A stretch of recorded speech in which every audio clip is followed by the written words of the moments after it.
We are in a bear market. The stock market is down over 20% from highs. But as you all know, bear markets provide great buying opportunities for long-term investments. So that's what we're going to do today. We're going to take a look at 5 different stocks from 5 different sectors, and they're going to be stocks that I think can not only just survive a bear market and any potential oncoming recession, but thrive out of them. Come out of this dip in the market stronger than they went into them. So hit the like button if you're excited. Hit the red subscribe button if you're new. And before we get into the individual tickers, I want to talk about what types of stocks you need to be looking for in tightening economic points like this.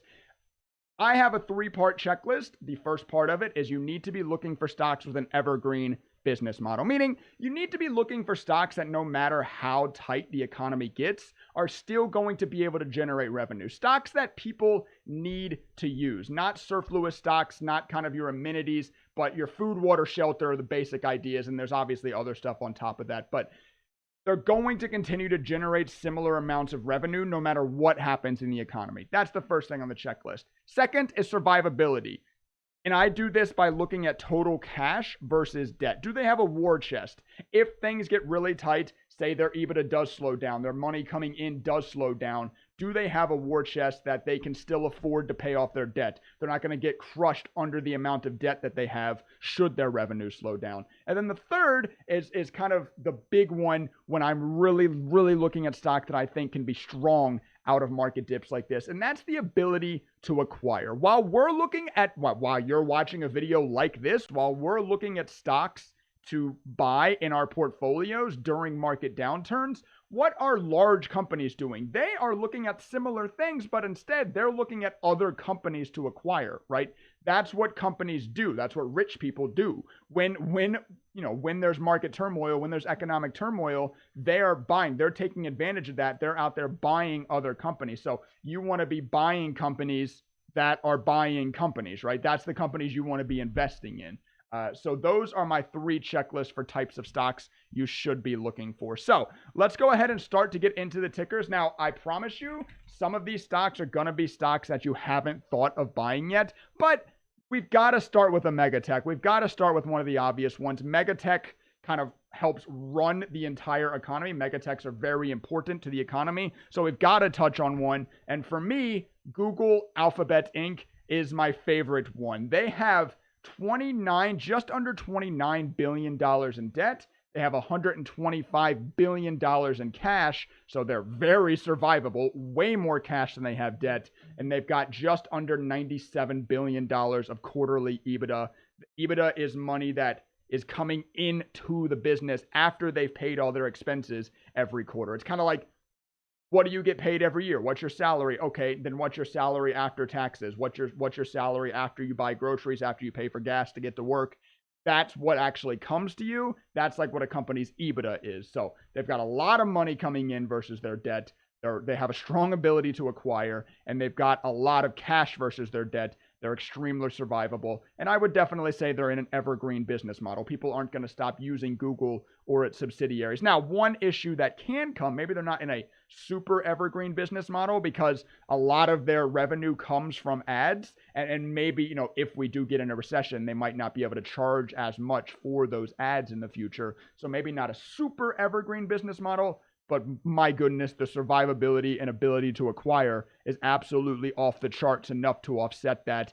And they're evergreen enough, right? So that's Google. You all know them. We started with a pretty obvious one there. But once again, you have to put a megatech in. You have to talk about megatech when you're talking about 5 different sectors that can be bought during a bear market. The next one I want to talk about is WTS. And maybe this is a one that you haven't thought about buying yet. But it's Watts Water Technologies. Do you think water has an evergreen business model? Yeah, I think so. I think people are going to continue to utilize and use water. Watts has $202 million in debt. They have $232 million in cash. So they have, a larger war chest than they have debt. That's good survivability. And they've got $342 million of money coming into their business, into their company every quarter. So that's good ability to acquire, a lot more EBITDA versus their debt, and a little bit more cash versus their debt. Nowhere near as crazy as Google was, but you can't expect every company to be like Alphabet. I mean, Google, they're obviously a megatech giant. When you're looking at water companies, those are pretty darn strong books during bear markets to consider to acquire. So that's Watts Water Technologies. The third one, another fun one. I'm sure you guys have heard of the company, but maybe not thought about ever buying their stock. I'm not going to lie. I don't even know if I knew they were publicly traded until not too long ago, but it's going to be Monster Beverage Corporation, Monster Energy. Are they evergreen? Now, they're not as evergreen as water, but in times of economic crisis, are people going to stop buying energy drinks? I don't think so. I don't think they are. I don't think it's necessary. It's not food, water, shelter type necessary, but it's not super superfluous, right? I don't even know if I'm using that word right. Superfluous? Sure. Anyway, are people going to stop buying their $2.50, $3 monsters on the way to work or on the way to the gym, whatever, just because the economy is tightening? I don't think so. Once again, not as evergreen as the water company, but let's look at their numbers. They have just under $38 million in debt, just under $1 billion in cash, $1.7 billion in quarterly EBITDA. They have very strong book, so maybe not quite as high on the evergreen scale. Are people really going to keep buying Monsters Trade? You really think that?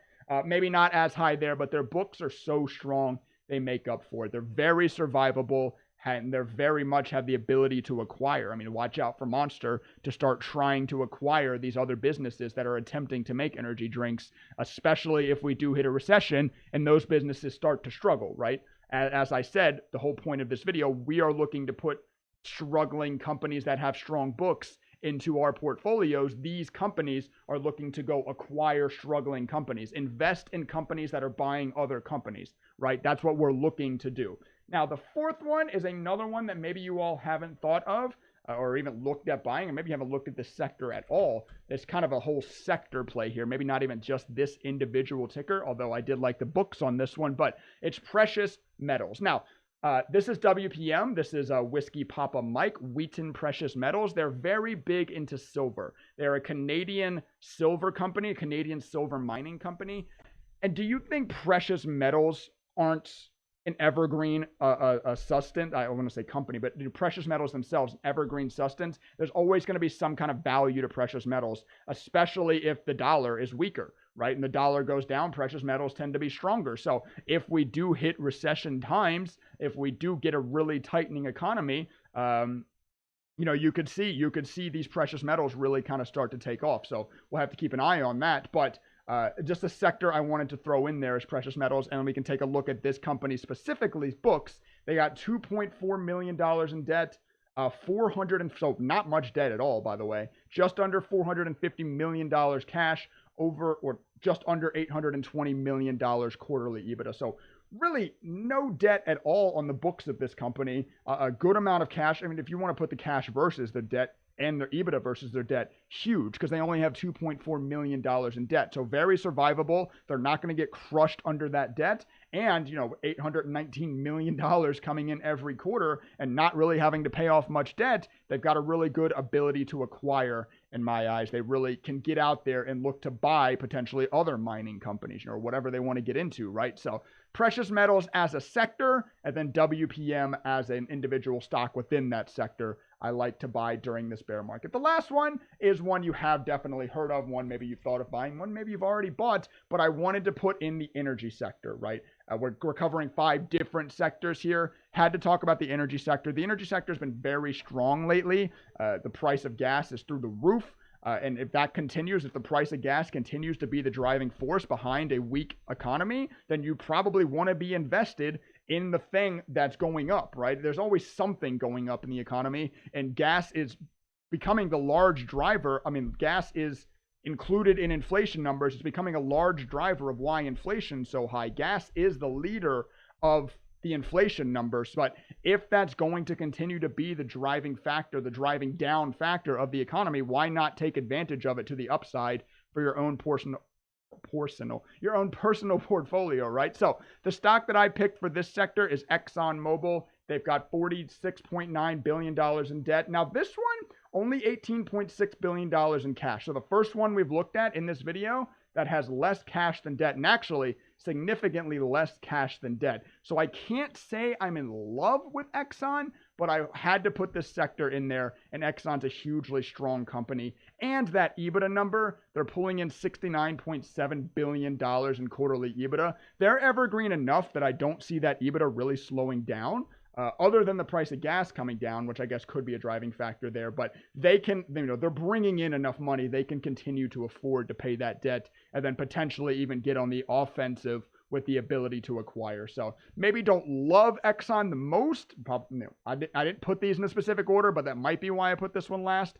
But I wanted, once again, the energy sector in the video. I wanted to talk about the energy sector, and Exxon is definitely a leader within that sector. So those are 5 stocks that I think can not only survive the bear market, but thrive during the bear market. Hopefully you guys enjoyed. Hopefully you learned something from this, learned kind of what to look at. Oh, I also, if you made it this far in the video, I'm going to treat you all. Do you guys that start watching all my videos, I'm going to teach you how to fish. How did I find these stocks? All I did was I made a pretty simple screener. I made a pretty simple screener in Yahoo Finance that looked for stocks with a less than 1 debt versus EBITDA and less than 1 debt versus equity. And I chose mid cap, large cap, and mega cap. I will put a link to this in the description down below. If people that make it all the way through my videos, I want to start kind of rewarding if I can. I want to teach you guys how to fish, right? I gave you some fish, I gave you some ideas, but it's important that you guys know how to go out and find stocks like this yourself. So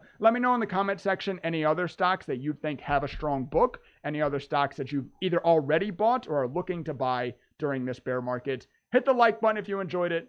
Hit the red subscribe button if you're new. With that being said, I'm going to go ahead and sign out of this video. I will catch you all in the next one.